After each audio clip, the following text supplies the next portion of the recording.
पांडवों के स्वर्गारोहण की कहानी। जब द्वारिका समुद्र में डूब गई तो यह दृश्य देखकर सभी को आश्चर्य हुआ। अर्जुन यदुवंश की स्त्रियों व द्वारका वासियों को लेकर तेजी से हस्तिनापुर की ओर चलने लगे। रास्ते में पंचनद देश में अर्जुन ने पड़ाव डाला। वहां रहने वाले लुटेरों ने जब देखा कि अर्जुन अकेले ही इतने बड़े जन समुदाय को लेकर जा रहे हैं तो धन के लालच में आकर उन्होंने उन पर हमला कर दिया।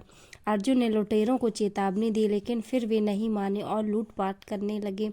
तब अर्जुन ने अपने दिव्य अस्त्र शस्त्रों का स्मरण किया, लेकिन उनकी स्मरण शक्ति लुप्त हो गई। अर्जुन ने देखा कि कुछ ही देर में उनकी तरकस के सभी बाण भी समाप्त हो गए हैं। तब अर्जुन बिना शस्त्र से ही लुटेरों से युद्ध करने लगे, लेकिन देखते ही देखते लुटेरे बहुत सा धन और स्त्रियों को लेकर भाग गए। अस्त्रों का ज्ञान लुप्त हो गया, धनुष पर काबू नहीं चलता था, अक्षय बाण भी समाप्त हो गए। यह देखकर अर्जुन को बहुत दुख हुआ। जैसे तैसे अर्जुन यदुवंश की बची हुई स्त्रियों व बच्चों को लेकर कुरुक्षेत्र पहुँचे। यहाँ आकर अर्जुन ने वज्र श्री कृष्ण का पोता को इंद्रप्रस्थ का राजा बना दिया। रुक्मणी, सैव्या, हेमवती और जामवंती आदि रानियां अग्नि में प्रवेश कर गईं। शेष वन में तपस्या के लिए चली गईं। बूढ़ों, बालकों व अन्य स्त्रियों को अर्जुन ने इंद्रप्रस्थ में रहने के लिए कहा। महर्षि वेद व्यास ने दिया था पांडवों को परलोक जाने का विचार। वज्र को इंद्रप्रस्थ का राजा बनाने के बाद अर्जुन महर्षि वेद व्यास के आश्रम पहुंचे। यहाँ आकर अर्जुन ने महर्षि वेद व्यास को बताया कि श्री कृष्ण, बलराम सहित सारे यदुवंशी समाप्त हो चुके हैं। तब महर्षि ने कहा कि यह सब इसी प्रकार होना था, इसलिए इसके लिए शोक नहीं करना चाहिए। तब अर्जुन ने यह भी बताया कि किस प्रकार साधारण लुटेरे उनके सामने यदुवंश की स्त्रियों को हरकर ले गए और वे कुछ भी न कर सके। अर्जुन की बात सुनकर महर्षि वेद व्यास ने कहा कि वे दिव्य अस्त्र जिससे उद्देश्य से तुमने प्राप्त किए थे वह पूरा हो गया था, वे पुनः अपने स्थानों पर चले गए हैं। महर्षि ने अर्जुन से यह भी कहा कि तुम लोगों ने अपना कर्तव्य पूर्ण कर लिया था, अब तुम्हारे परलोक गमन का समय आ गया है और यही तुम्हारे लिए श्रेष्ठ भी है। महर्षि वेद व्यास की बात सुनकर अर्जुन उनकी आज्ञा से हस्तिनापुर आए और उन्होंने पूरी बात महाराज युधिष्ठिर को बता दी। युधिष्ठिर ने परीक्षित को बनाया हस्तिनापुर का राजा। यदुवंशियों के नाश की बात जानकर युधिष्ठिर को बहुत दुख हुआ। महर्षि वेद व्यास की बात मानकर द्रौपदी सहित पांडवों ने राजपाट त्याग कर परलोक जाने का निश्चय किया। युधिष्ठिर ने युत्सु को बुलाकर उसे संपूर्ण राज्य की देखभाल का भार सौंप दिया और परीक्षित को राज्याभिषेक कर दिया। युधिष्ठिर ने सुभद्रा से कहा कि आज से परीक्षित हस्तिनापुर तथा ब्रज इंद्रप्रस्थ का राजा था, तुम इन दोनों पर समान रूप से स्नेह रखना। इसके बाद पांडवों ने अपने मामा वसुदेव व श्री कृष्ण तथा बलराम आदि का विधिवत तर्पण व श्राद्ध किया। इसके बाद पांडवों व द्रौपदी ने साधुओं के वस्त्र धारण किए और स्वर्ग जाने के लिए निकल पड़े।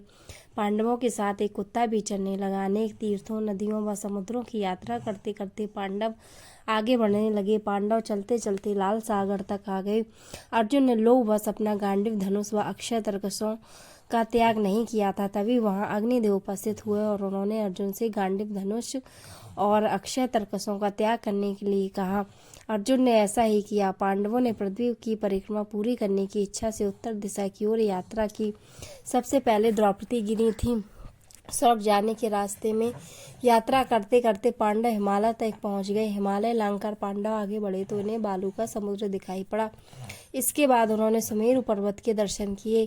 पांचों पांडव, द्रौपदी तथा वह कुत्ता तेजी से आगे चलने लगे।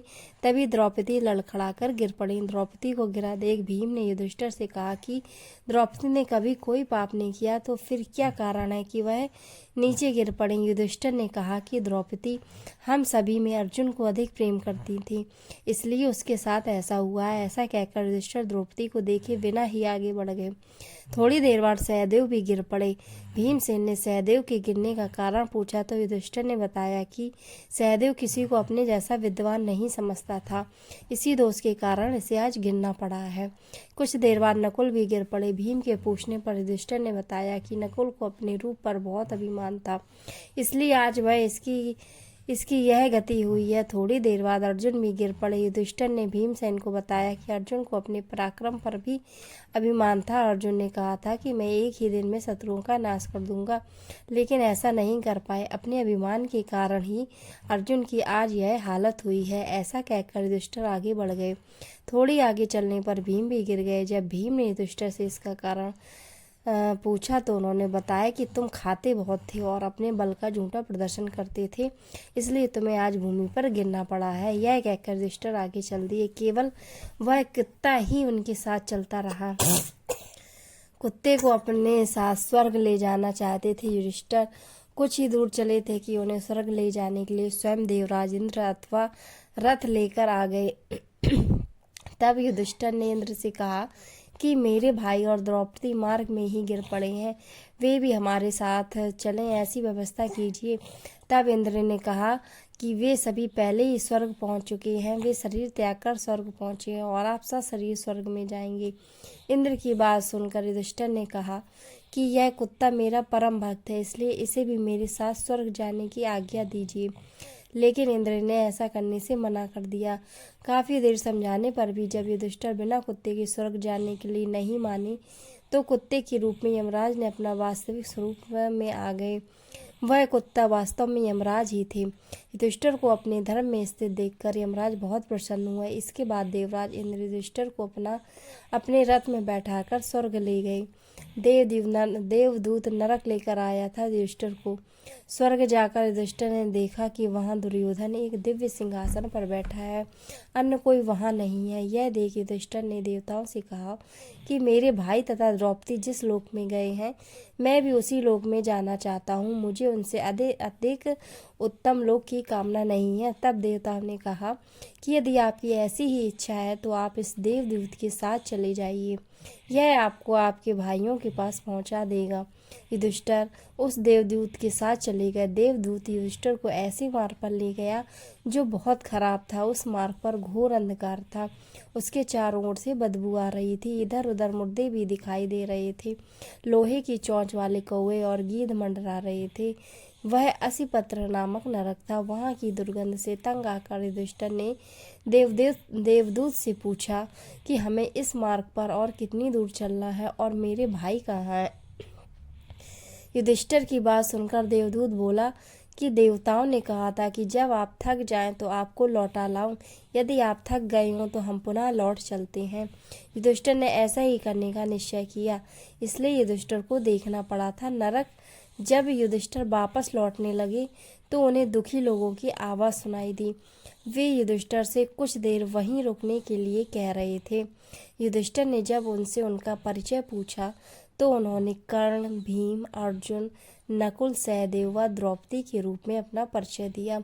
तब युधिष्ठिर ने उस देवदूत से कहा कि तुम पुनः देवताओं के पास लौट जाओ। मेरे यहाँ रहने से यदि मेरे भाइयों को सुख मिलता है तो मैं इस दुर्गम स्थान पर ही रहूंगा। देवदूत ने यह बात जाकर देवराज इंद्र को बता दी। युधिष्ठिर को उस स्थान पर अभी कुछ ही समय बीता था कि सभी देवता वहां आ जा गए।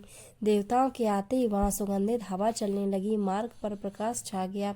तब देवराज इंद्र ने युधिष्ठिर को बताया कि तुमने अश्वत्थामा के मरने की बात कहकर छल से द्रोणाचार्य को उनके पुत्र की मृत्यु का विश्वास दिलाया था। इसी के परिणाम स्वरूप तुम्हें भी छल से ही कुछ देर नरक के दर्शन करने पड़े। अब तुम मेरे साथ स्वर्ग चलो, वहां तुम्हारे भाई व अन्य वीर पहले ही पहुंच गए हैं। गंगा नदी में स्नान कर मानव शरीर त्यागा था। युधिष्ठिर ने देवराज इंद्र के कहने पर युधिष्ठिर ने देव नदी गंगा में स्नान किया। स्नान करते ही उन्होंने मानव शरीर त्याग करके दिव्य शरीर धारण कर लिया। इसके बाद बहुत से महर्षि उनकी स्तुति करते हुए उन्हें उस स्थान पर ले गए जहाँ उनके चारों भाई कर्ण, भीम, धृतराष्ट्र, द्रौपदी आदि आनंद पूर्वक विराजमान थे। वह भगवान का परम धाम था। युधिष्ठिर ने वहाँ भगवान श्री कृष्ण के दर्शन किए। अर्जुन उनकी सेवा कर रहे थे। युधिष्ठिर को आया देख श्री कृष्ण व अर्जुन ने उनका स्वागत किया। युधिष्ठिर ने देखा कि भीम पहले की तरह शरीर धारण किए वायु देवता के पास बैठे थे। कर्ण को सूर्य के समान स्वरूप धारण किए बैठे देखा। नकुल व सहदेव अश्विनी कुमारों के साथ बैठे थे। देवराज इंद्र ने युधिष्ठिर को बताया कि ये जो साक्षात भगवती लक्ष्मी दिखाई दे रही हैं, इनके अंश से ही द्रौपदी का जन्म हुआ था। इसके बाद इंद्र ने महाभारत युद्ध में मारे गए सभी वीरों के बारे में युधिष्ठिर को विस्तार पूर्वक बताया। इस प्रकार युधिष्ठिर अपने भाइयों व अन्य संबंधियों को वहां देखकर बहुत प्रसन्न हुए। पांडवों के स्वर्गारोहण के इस प्रसंग के साथ ही महाभारत कथा समाप्त हो जाती है। दोस्तों कैसी लगी स्टोरी हमें कमेंट सेक्शन में बताएं और स्टोरियाँ सुनने के लिए हमारे चैनल को सब्सक्राइब करें।